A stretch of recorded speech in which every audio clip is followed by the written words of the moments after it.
Hey, what's up, lifewithoutpants with another Path of Exile video, and in today's video I want to talk about a couple of beast farming strategies we've been testing on stream. There's a red beast farming strategy and a yellow beast farming strategy, and I mean red beasts obviously because you can get beasts like, if I just put on my expensive beast filters, you can get like Black Morrigan. This is around 3 divines right now. You get obviously a lot of these Venerable Plagued Arachnids, you can get Vivid Watchers. I have a lot of beasts. I got a bunch in here. I got like, these are just Venerable Plagued Arachnids and Kraken Chimerals.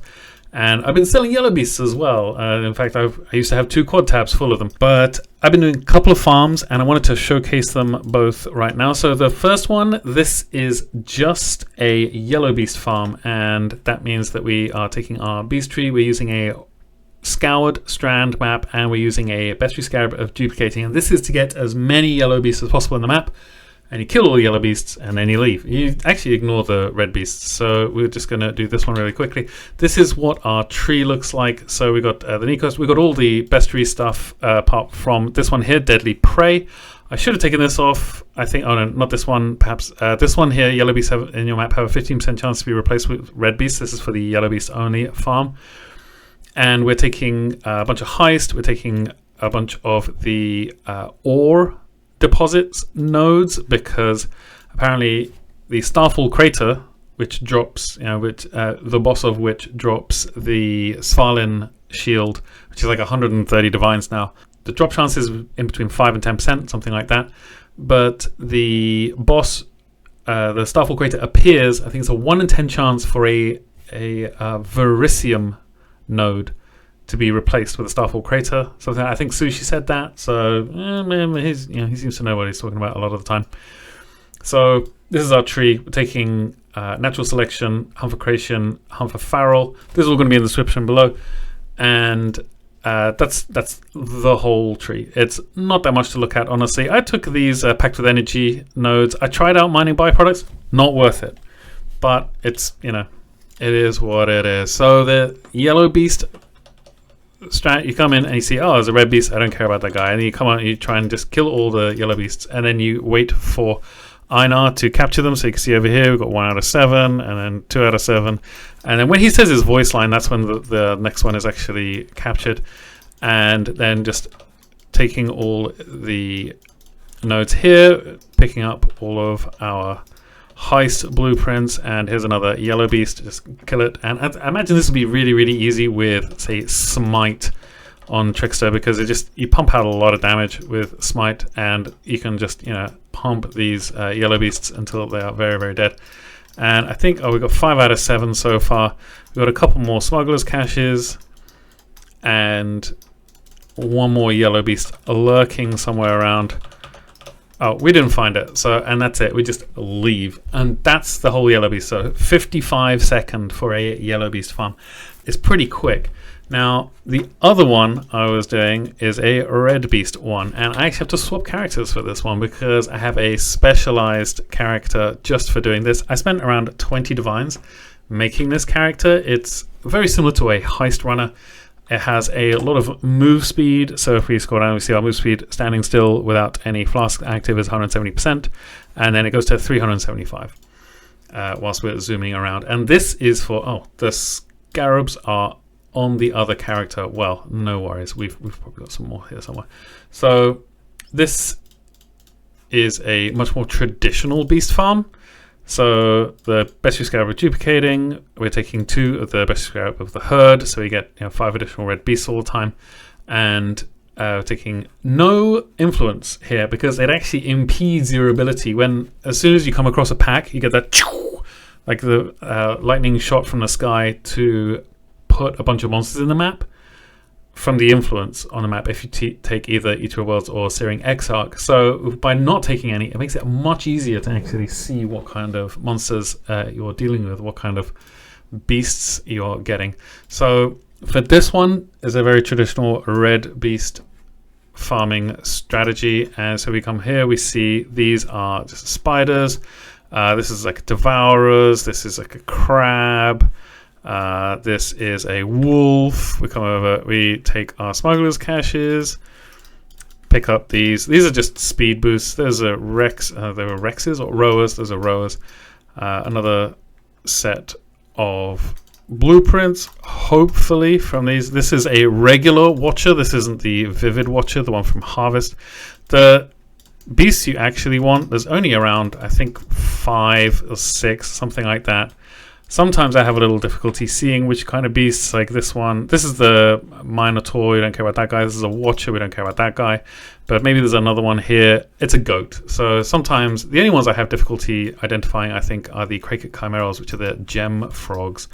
And then this guy here, this is Venomous. This is the one which you can kill to open a portal to Venomous First of the Night, but that's it. Oh, I don't have any portal scrolls.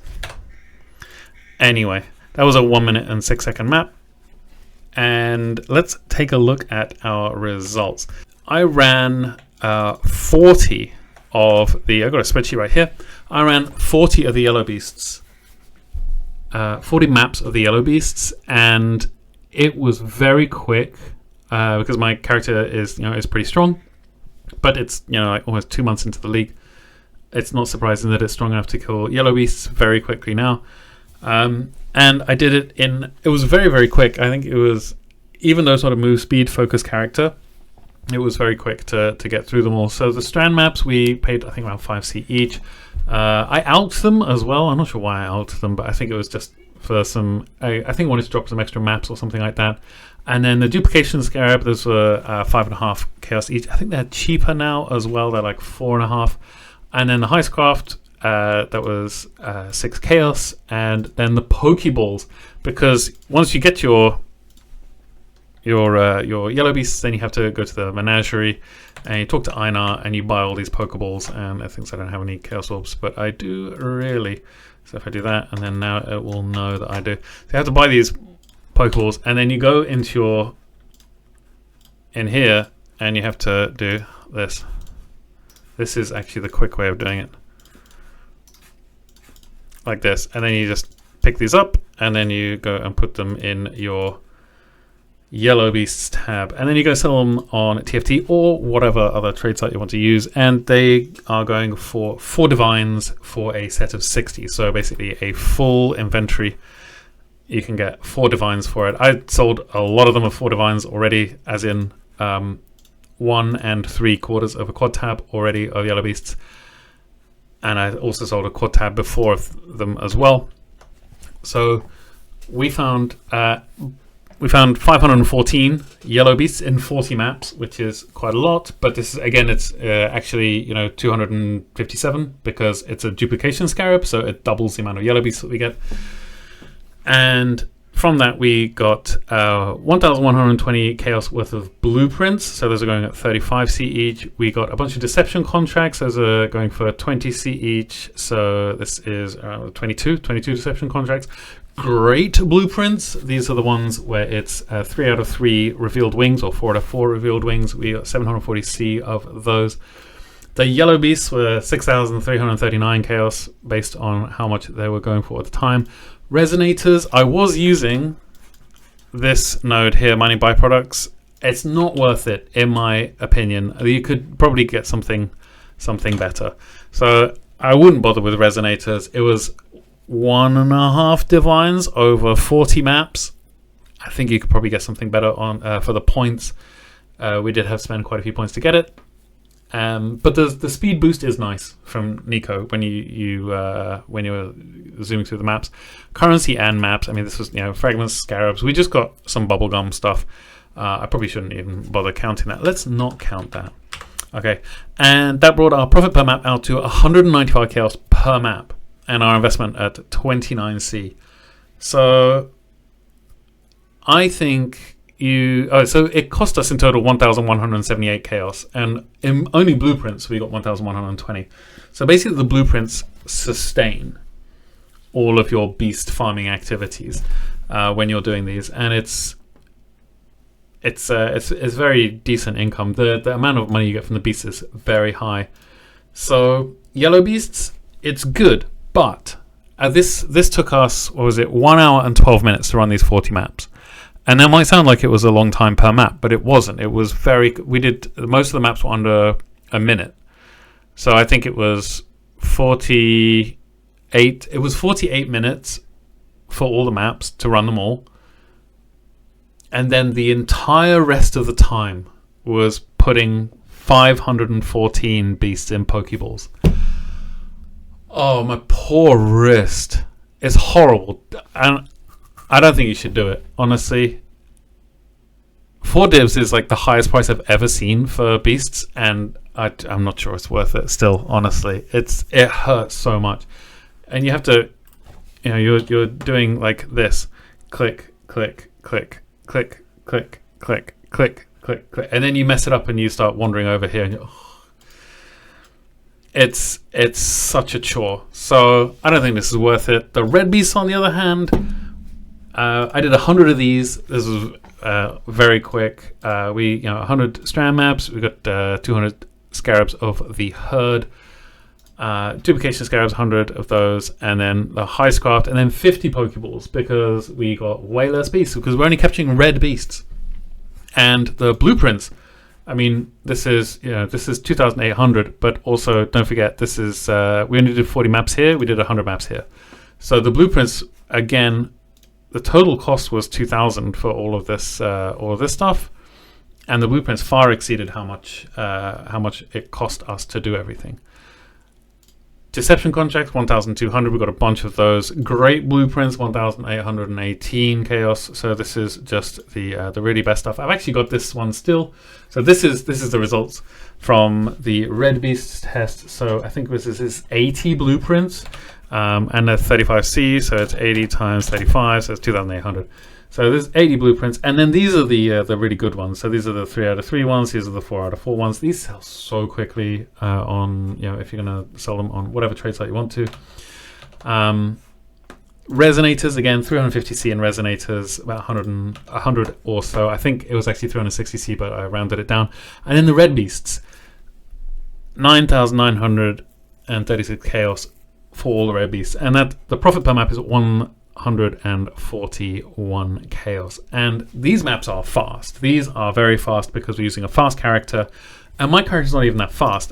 I only have like 375% move speed. You could have easily like 400 or 500, and then it's just going to be more money. Also, my gear is pretty terrible as well. I'm using this, I think I spent 20 divines on the entire character, and most of that went on this quiver, which is also not that great. It's T2 chaos damage over time multiplied with attack skills and not much else. So, and my Widow Hail is only 236% increased bonuses from a quiver. So there's lots of opportunities for improvement on the build. It's just a heist runner, but it was 20 divs, and you make that back in around 30 maps. Very, very, very, very good. Would highly recommend. So the red beast one, you do have to sell the red beasts, obviously, but this is how many. These are all the Kraken Chimeras we got. These are all the Phenomenal Plague of Ragnars we got. These are some Vivid Watchers, Vivid Vultures, Wild Bramblebacks, Black Morrigans. These are the really expensive ones. These are like 3 divines each, 3.1 now, and some Wild Hellion Alphas and Bristle Matrons. And apart from that, Deception contracts. We got around 300k Rogue Markers for this one set, so that's 3,000 rogues markers per map, and these are all the juicy, like the very high-end contracts, the blueprints rather. So I wanted to keep this short. It's probably been way too long already, but I'm going to put the atlas in the description. I'm going to put a GIF of which kind of beasts to look for, because obviously the whole thing is based on like, do you know what beasts to look for? And I learned them all in Freesia League when I made myself a really horrible cheat sheet. Look at this, it looks terrible. And it's not even that useful because, like, on the bottom row there, you've got Venomous first of the night, Farrell first of the plains, Sackable first of the sky. You never meet those guys. Those are the ones that you go through a portal to in the beast. So this is obviously a terrible, terrible cheat sheet. But this is basically it. It's the harvest beasts. So that's like Vivid Vulture, Wild Vivid Watcher, Wild Bristle Matron, Wild Hellion Alpha, Black Morrigan, which is like this gigantic, like, steroid bird. I gotta go to the gym after this, but steroid on a bird on massive amounts of steroids. It's really difficult to miss it. And then Crake Chimerals, the gem frogs. Oh, and Wild Bramblebass, another harvest one. But yeah, these are, and Fenimore Plagued Arachnid is really easy to spot because it's a spider with gigantic blue glowing spots on its back.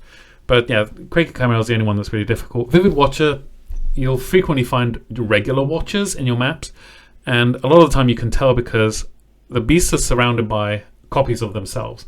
But a Vivid Watcher, like a regular watcher will have other watchers around it, but a Vivid Watcher will have lots of little spider bugs around it instead of other watchers. So that's a really useful way to tell it apart. I think the Wild Hellion Alpha as well, it looks like it's got lots of spikes on it, so already you can tell what's going on.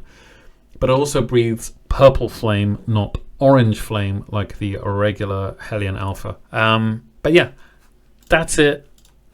I'm going to put the GIF in the bottom so you can see it. I mean, the way you actually can check, let's see. I've got, this is how you can actually see what kind of beasts are the good ones. So, have we got a Black Morrigan? I've got a Black Morrigan and some other stuff as well. So, say this one, modify with maximum possible links. I don't really care about this guy, but this one, you can't see it now, but you can see it if I do this maybe. Yeah, you can see him here. Look at this guy. He's huge. He's huge. So these are the beasts to look out for. This is how much you can expect to make. A lot. 141, and it's, well, I say 140 chaos per map, and they're very quick. Like 6 seconds. And don't forget, it's very likely that when you're running this strat, you will get nothing for 10 maps in a row.